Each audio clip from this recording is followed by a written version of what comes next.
Това е Ulefone Armor X32 Pro, който е направен да издържа на всичко. Под капака работи MediaTek Dimensity 6300 до 8 ГБ RAM и 256 ГБ памет.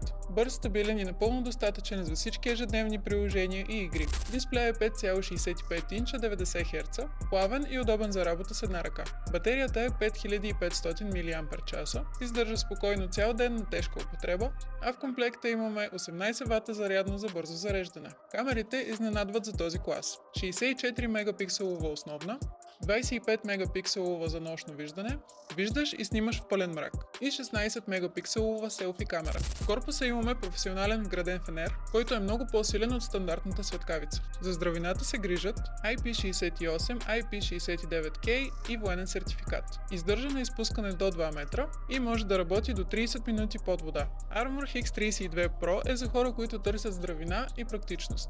Наличен е в GreenMobile BG, официален представител на Ulefone България.